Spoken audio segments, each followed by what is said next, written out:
Halo, Shalom bagi saudara-saudara semua yang hari ini ada di rumah masing-masing dalam rangka untuk mempersiapkan diri mengikuti ibadah-ibadah yang dilaksanakan oleh berbagai denominasi melalui live streaming atau online. Hari ini saya juga mau membagi renungan untuk menguatkan kita, terutama dalam menghadapi isu global saat ini yang kadang membuat kita cemas dengan adanya penyebaran COVID-19. Baik, saya dengan Frankie Tumbol, semoga apa yang menjadi perenungan sebentar akan senantiasa menguatkan kita semua.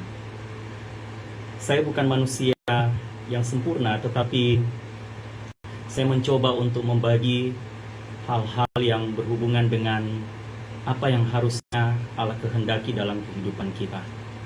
Kita semua sama di mata Tuhan, dan oleh sebab itu Tuhan menghendaki untuk kita saling membagi. Baik, saya akan mendahului dengan sebuah lagu. Saya akan menyanyi lagu Tuhan adalah Gembalaku dan apa yang selanjutnya.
Hari ini saya akan merenungkan satu firman Tuhan yang saya ambil dari Yosua 6 ayat 1 sampai 20.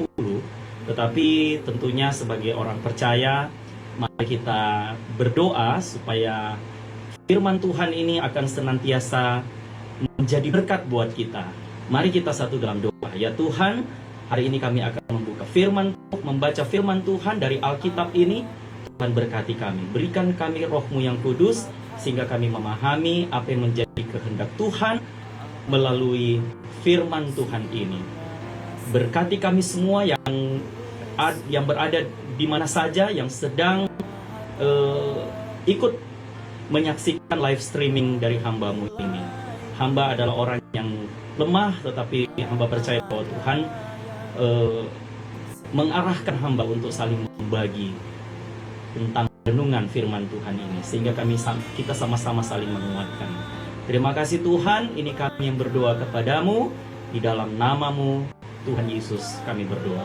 Amin. Saudara-saudara, teman-teman yang ada di FB, mari kita buka Alkitab dalam Yosua pasal 6 ayat 1 sampai 20. Firman Tuhan saya baca, saudara-saudara silakan untuk membaca firman, bisa menggunakan gadget, tetapi saya menggunakan buku kitab suci. Baik, saya membacakan. Ketunya Yeriko. Pada itu Yeriko telah menutup pintu gerbangnya. Telah tertutup kota itu karena orang Israel. Tidak ada orang keluar atau masuk. Berfirmanlah Tuhan kepada Yosua. Ketahuilah Tuhan kepada Yosua. Berfirmanlah Tuhan kepada Yosua. Ketahuilah, aku serahkan ke tanganmu Yeriko ini beserta rajanya dan pahlawan-pahlawannya yang gagah perkasa. Haruslah kamu mengelilingi kota itu, yakni semua prajurit harus mengedari kota itu sekali saja. Demikianlah harus engkau perbuat 6 hari lamanya. Dan 7 orang imam harus membawa 7 sangkakala tanduk domba di depan tabut. Tetapi pada hari yang ke-7, 7 kali kamu harus mengelilingi kota itu, sedang para imam meniup sangkakala. Apabila sangkakala tanduk domba itu panjang bunyinya, dan kamu mendengar bunyi sangkakala itu, maka haruslah seluruh bangsa bersorak dengan sorak yang nyaring, maka tembok kota itu akan runtuh, lalu bangsa itu harus memanjatnya masing-masing langsung ke depan. Kemudian Yosua bin Nun memanggil para imam dan berkata kepada mereka, angkatlah tabut perjanjian itu, dan 7 orang imam harus membawa 7 sangkakala tanduk domba di depan tabut Tuhan. Dan kepada bangsa itu dikatakannya, majulah, kelilingilah kota itu, dan orang-orang bersenjata harus berjalan di depan tabut Tuhan. Segera sesudah Yosua berkata kepada bangsa itu, maka berjalanlah maju ke-7 orang imam yang membawa ke-7 sangkakala tanduk domba itu di hadapan Tuhan, lalu mereka meniup sangkakala, sedang tabut perjanjian Tuhan mengikut mereka. Dan orang-orang bersenjata berjalan di depan para imam yang meniup sangkakala, dan barisan penutup mengikut tabut itu, sedang sangkakala terus-menerus ditiup. Tetapi Yosua telah memerintahkan kepada bangsa itu demikian, janganlah bersorak dan janganlah perdengarkan suaramu sepatah kata pun, janganlah keluar dari mulutmu sampai pada hari aku mengatakan kepadamu, bersoraklah, maka kamu harus bersorak. Demikianlah tabut Tuhan mengelilingi kota itu, mengedarinya sekali saja. Kemudian kembalilah mereka ke tempat perkemahan dan bermalam di tempat perkemahan itu. Keesokan harinya Yosua bangun pagi-pagi, lalu imam mengangkat tabut Tuhan. Maka berjalanlah juga ke-7 orang imam yang membawa ke-7 sangkakala tanduk domba itu di depan tabut Tuhan. Sambil berjalan mereka meniup sangkakala, sedang orang-orang bersenjata berjalan di depan mereka, dan barisan penutup mengikut tabut Tuhan. Sementara sangkakala terus-menerus tiup. Demikianlah pada hari kedua mereka mengelilingi kota itu sekali saja, lalu pulang ke tempat perkemahan. Dan begitulah dilakukan mereka 6 hari lamanya. Tetapi pada hari yang ke-7 mereka bangun pagi-pagi, ketika fajar menyingsing, dan mengelilingi kota 7 kali dengan cara yang sama. Hanya pada hari itu mereka mengelilingi kota itu 7 kali. Lalu pada ke-7 kalinya ketika para imam meniup sangkakala, berkatalah Yosua kepada bangsa itu, bersoraklah sebab Tuhan telah menyerahkan kota ini kepadamu. Dan kota itu dengan segala isinya akan dikhususkan bagi Tuhan untuk dimusnahkan. Hanya Rahab, perempuan sundal itu akan tetap hidup. Ia perempuan sundal itu akan tetap hidup, ia dengan semua orang yang bersama-sama dengan dia dalam rumah itu, karena ia telah menyembunyikan orang suruhan yang tersuruh. Tetapi kamu ini jagalah dirimu terhadap barang-barang yang dikhususkan untuk dimusnahkan, supaya jangan kamu mengambil sesuatu dari barang-barang yang dikhususkan itu setelah mengkhususkannya, dan dengan demikian membawa kemusnahan atas perkemahan orang Israel dan mencelakakan. Segala emas dan perak serta barang-barang tembaga dan besi adalah kudus bagi Tuhan. Semuanya itu akan dimasukkan ke dalam perbendaharaan Tuhan. Lalu bersoraklah bangsa itu, sedang sangkakala ditiup. Segera sesudah bangsa itu mendengar bunyi sangkakala, bersoraklah mereka dengan sorak nyaring, maka runtuhlah tembok itu. Lalu mereka memanjat masuk ke dalam kota, masing-masing langsung ke depan dan merebut kota itu. Demikian firman Tuhan. Yang berbahagia tentu mereka yang tidak hanya mendengarkan firman Tuhan, tetapi juga melakukan, menyatakan firman Tuhan itu dalam kehidupan sehari-hari. Amin. Baik, saudara-saudara yang Tuhan berkati, kita tahu bersama bahwa isu mengenai penyebaran COVID-19 ini atau virus corona dan juga proses penanganannya sangat-sangat tidak mudah, dan ini sedang dilakukan, sedang diperjuangkan. Hari ini saya mau mengatakan update yang terakhir, update hari ini dan kemarin sebenarnya, bahwa hari ini sudah mencapai 1.155 yang positif COVID-19, dan korban meninggal itu ada 102 orang, sementara yang sembuh itu 59 orang. Dan tentu kita tahu bersama bahwa ini kalau kita tidak berjuang untuk melawannya, bisa ada bertambah. Tapi harapannya semoga ini tidak akan terus bertambah. Ini menurut saya adalah jumlah yang sangat signifikan, saudara-saudara, karena begitu cepatnya ya bertambahnya jumlah orang yang mengalami penderitaan ini. Kita tahu bahwa kemarin masih ada 1046 orang yang positif, dan sekarang sudah cepat sekali meraih sampai angka 1.155 orang yang positif COVID-19. Nah, saudara-saudara yang saya mau katakan hari ini jumlah yang cepat sekali. Ini pertanda bahwa kita harus semakin lebih cerdas untuk mengatasi masalah ini. Dan saudara perlu tahu bahwa penularan ini rentan terhadap orang-orang yang tentunya masih berkeliaran di luar rumah. Ya, ini sangat rentan bagi orang-orang yang masih keras kepala untuk tidak menjaga jarak. Saatnya physical distancing atau social distancing. Ya, jadi kalau orang-orang yang masih menganggap masalah ini sesuatu masalah yang biasa-biasa saja, saudara perlu tahu bahwa hal ini bukan hal yang biasa-biasa saja, tetapi harus betul-betul dicermati, dipikirkan, direnungkan, ya, ditindaki dengan cara yang betul-betul bisa kita lakukan. Ya, sekarang kita lihat bahwa pemerintah sementara menganjurkan semua orang ada di rumah masing-masing. Ya, sampai ada istilah hashtag saja sampai mengatakan di rumah aja, ya, diam di rumah saja. Ya, selain itu, selain hal-hal yang akan kita lakukan tadi, menjaga jarak, ya, tetap di rumah, saudara-saudara juga perlu untuk terus mengkonsumsi makanan bergizi. Ya, ini perlu dalam rangka apa?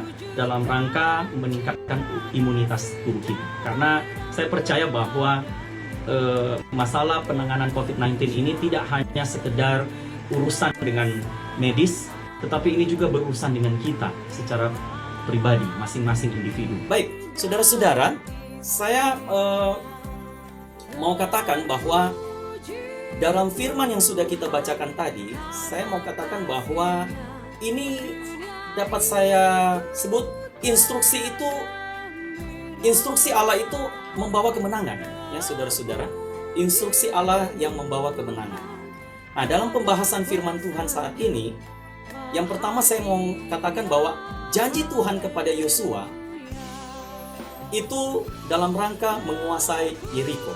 Jadi janji Tuhan kepada Yosua untuk menguasai Yeriko. Kita bisa lihat dalam pasal 6 ayat 2. Nah, saudara-saudara, teman-teman yang ada di FB, saya mau mengatakan kalau Tuhan sudah berjanji, ya, atau kalau Tuhan sudah mengucapkan janji, itu tidak mungkin dibatalkan, ya.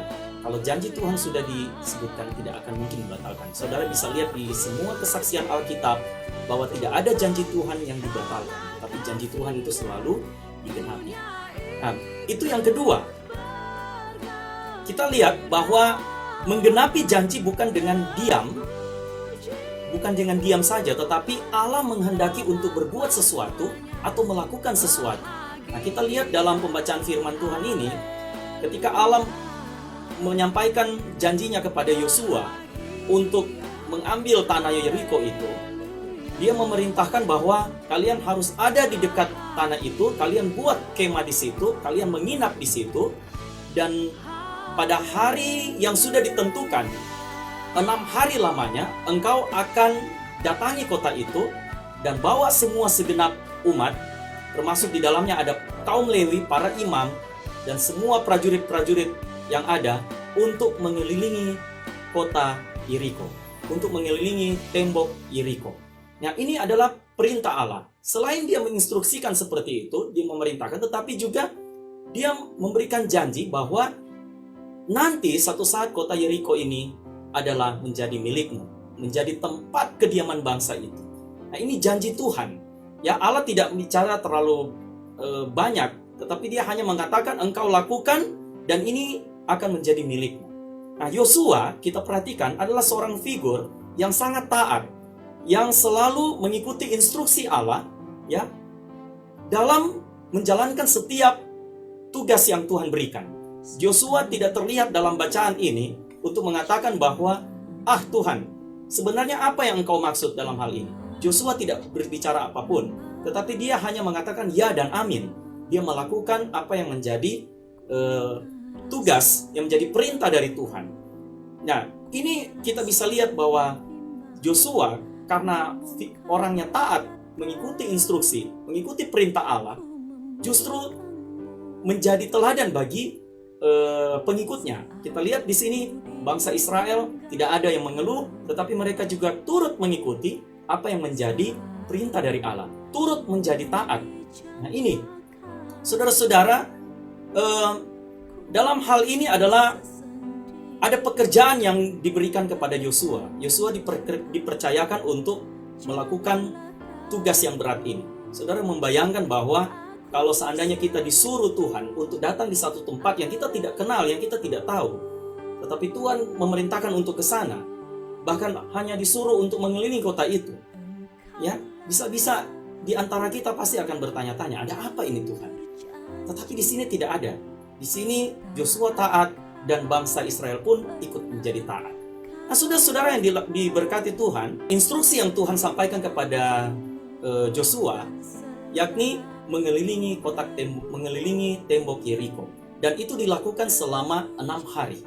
Ya, dilakukan selama 6 hari, artinya hari yang ke-7 nantinya di situ sebagai hari puncak di mana akan terjadi sesuatu. Ya, kalau kita melihat dari bacaan ini ditulis di situ setiap hari pertama kalau kita hitung hari Senin, hari pertama itu hanya 1 kali saja mengelilingi tembok itu. Dan seterusnya, hari kedua 1 kali saja mengelilingi tembok itu. Hari ketiga begitu seterusnya, dan mereka kembali menginap lagi. Pada hari yang ke-7, di sini Alkitab memberikan kesaksian, mereka bangun pagi-pagi, kembali ke tembok Yeriko itu, dan mereka melakukan apa yang Tuhan perintahkan. Mereka mengelilingi tembok Yeriko itu sebanyak 7 kali. Dan apa yang terjadi? Setelah mereka mengelilingi tembok itu sebanyak 7 kali, maka tembok Yeriko itu hancur lebur. Dan Israel menguasai tanah Yeriko itu, dan ini menjadi kemenangan buat bangsa Israel. Saudara-saudara, yang saya mau katakan di sini adalah bahwa mengikuti instruksi itu ada hal-hal yang sangat penting. Mengikuti perintah adalah hal yang sangat penting, sehingga di sini Israel bisa mengalami kemenangan. Kalau seandainya mereka tidak mengikuti perintah ini, saya tidak tahu apa yang terjadi. Kesaksian Alkitab banyak memberikan kesaksian bahwa orang-orang yang tidak mengikuti perintah, yang tidak taat, mereka akan mengalami kesulitan. Nah, oleh sebab itu saudara-saudara, kata kunci di sini dalam bacaan ini sebenarnya bukan soal tembok Yeriko-nya, ya, tapi yang menjadi kata kunci di sini adalah bahwa ketaatan mengikuti perintah Allah dan mengalami janji kemenangan itu. Nah, saudara-saudara, yang menjadi perenungan di sini adalah bahwa ketika seandainya Anda sedang menghadapi tembok Yeriko dan Anda tidak tahu bagaimana cara mendobrak tembok itu, ya, Allah di sini akan menunjukkan kuasanya. Allah tidak hanya sekedar menyuruh, tetapi Allah juga akan memberkati. Allah itu menyertai. Tidak ada kesaksian Alkitab bahwa Allah itu membiarkan, tidak. Allah itu selalu menyertai. Seperti Yesus ketika dia naik ke sorga, di depan murid-murid, dia katakan bahwa aku akan beserta engkau. Engkau lakukan tugasmu, aku selalu beserta engkau. Immanuel. Nah, saudara-saudara, di sini Allah menunjukkan kuasanya. Ketika Allah mau memberikan instruksi, taatilah, ya, patuhi itu.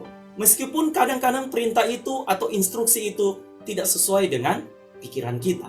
Nah, oleh sebab itu saudara-saudara, sehubungan dengan COVID-19 di sini, ya, kita tahu bersama bahwa pemerintah menginstruksikan kepada kita untuk mentaati apa yang sudah disampaikan. Ya, kita lihat bahwa masih banyak yang nakal, yang coba-coba untuk tetap ada dalam perkumpulan, ya, yang tidak mau menjaga jarak dengan alasan dia ini karena keluargaku, karena dia ini kerabatku, dia ini teman baikku. Tidak perlu takut, jangan takut. Emangnya COVID-19 bisa mengalahkan iman? Nah, ini saudara-saudara, saya pernah buat status di Facebook bahwa orang yang beriman itu adalah orang yang punya hikmat, ya. Beriman itu harus punya hikmat, bukan hanya sekedar beriman. Kalau kita lihat di dalam firman Tuhan, Alkitab yang menggunakan logik, yang rasional adalah kitab Amsal. Karena kitab Amsal ini banyak membahas tentang hikmat. Hikmat digunakan untuk melihat mana yang benar, mana yang tidak benar, mana yang harus diikuti, mana yang tidak diikuti, ya, mana yang menyesatkan, mana yang tidak. Oleh sebab itu saudara-saudara, Tuhan memberikan kemampuan kita untuk melihat secara jernih, menggunakan segala kemampuan kita termasuk cara berpikir kita untuk melihat mana yang tepat, mana yang bisa dilakukan, mana yang menjanjikan, mana yang menyelamatkan kita, mana yang tidak. Pemerintah itu adalah wakil Allah, tetapi ketika dia sudah dipercayakan oleh Allah, saudara harus ikuti. Anjuran yang baik itu harus diikuti. Kalau seandainya Bapak Ibu sedang berjalan, berjumpa dengan seorang preman, terus preman itu mengatakan, "Bapak, pemerintah anjurkan nggak boleh keluar-keluar, tetap di rumah." Terus saudara mengatakan, kamu itu orang yang nggak berpendidikan, kamu itu preman, kamu nggak tahu apa-apa, jangan nasihati saya. Nah, ini yang salah saudara-saudara. Yang dia perkatakan itu benar. Jangan melihat latar belakang pendidikannya atau jangan melihat siapa dia. Tetapi semua yang diperkatakan dengan baik itu tetap benar. Seperti dalam Yosua, kitab Yosua yang kita sudah baca dan kita renungkan, bahwa Yosua itu sangat taat mengikuti perintah. Dia mengikuti instruksi Tuhan untuk melakukan misi meruntuhkan tembok Yeriko dengan 7 hari lamanya dilakukan oleh Yosua bersama umat. Saudara bayangkan, mereka meruntuhkan tembok itu bukan hanya Yosua sendiri, tapi mereka bekerja sama. Mereka mengelilingi kota tembok itu sampai tembok itu runtuh. Bukan hanya Yosua sekali lagi, tetapi di situ sudah melibatkan semua, ada prajurit, ada imam, mereka bekerja sama mengikuti apa yang diinstruksikan oleh Tuhan. Mereka bekerja sama untuk mengikuti apa yang diperintahkan oleh Tuhan. Dan Tuhan selalu menjanjikan. Dan saudara perlu pikirkan bahwa di balik semua instruksi dan perintah itu selalu menjanjikan. Itu memberikan jaminan keselamatan buat kita. Nah, dalam hubungan dengan konteks COVID-19, menurut saya itu bisa dicegah. Dengan cara apa? Dengan cara mengikuti instruksi. Jangan saudara berpikir saudara kuat, saudara itu meremehkan instruksi. Tidak ada yang kuat di antara kita. Kita semua ini manusia. Kita semua lemah, ya. Kita bukan Superman, kita bukan Avenger, bukan. Tetapi kita ini orang-orang yang rentan kena virus COVID-19. Dokter saja bisa terjangkit, apalagi kita ya. Oleh sebab itu saudara-saudara, saya mengatakan bahwa COVID-19 itu bisa dicegah dengan cara mengikuti instruksi, mengikuti perintah, Mengikuti instruksi itu adalah perilaku orang beriman dan berhikmat. Atau ada orang-orang yang tidak bertanggung jawab mengatakan bahwa tidak perlu, kita tetap ibadah saja, kita berkumpul. Jangan dikalahkan dengan isu-isu itu. Saudara, saya mau mengatakan, Salomo saja dalam kitab Amsal, dia bertanya kepada Tuhan ketika dia harus mengambil keputusan, ketika dia harus menjalankan tugas kepemerintahannya. Dia takut untuk jangan salah mengambil keputusan. Dia tetap bertanya kepada Tuhan, berikan saya hikmat, bagaimana cara saya menyelesaikan masalah ini. Dan oleh sebab itu, saudara-saudara, saya yakin bahwa instruksi sekali lagi selalu memberikan jaminan. Instruksi itu memprotek Anda, ya. Instruksi itu adalah melindungi Anda, melindungi saya dan saudara. Oleh sebab itu, saudara-saudara, sekali lagi mengikuti instruksi itu perilaku orang beriman dan berhikmat. Allah menghendaki supaya kita mengikuti instruksi dan himbauan sambil melakukan sesuatu dari instruksi itu. Ya, beriman untuk supaya sebenarnya kita mengenal siapa sumber kekuatan kita. Berhikmat supaya kita mengetahui apa yang dikehendaki Allah untuk kita lakukan. Jadi sekali lagi, beriman untuk mengenal siapa sumber kekuatan kita. Tetapi berhikmat adalah supaya kita mengetahui apa yang dikehendaki Allah untuk kita lakukan. Nah, jadi saudara-saudara, saya mau mengatakan hari ini, kita lihat korban sudah 1.155 orang yang positif COVID-19.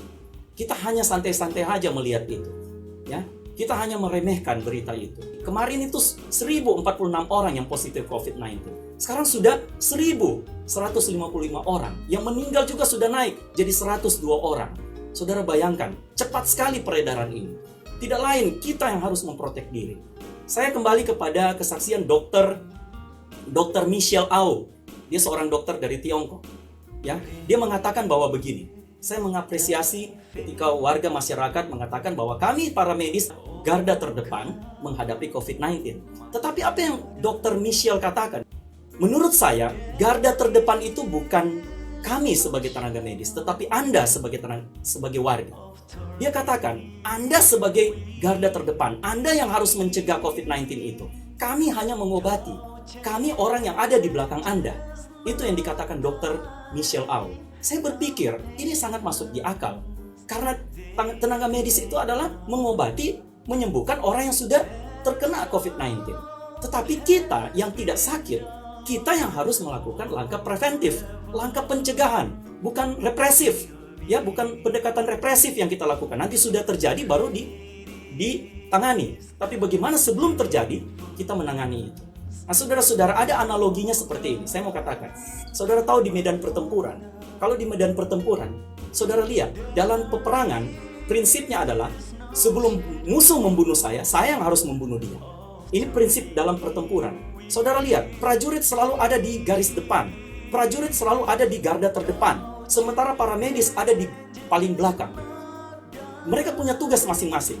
Prajurit, mereka berusaha untuk memusnahi mereka supaya musuh tidak menguasai tempat kita. Musuh tidak menguasai wilayah kita. Dan ketika ada satu yang terluka, teman kita, prajurit lain yang terluka, dia langsung dibawa di belakang dan diobati oleh para medis. Ini pertanda bahwa garda terdepan adalah kita, prajurit, kita yang orang sehat.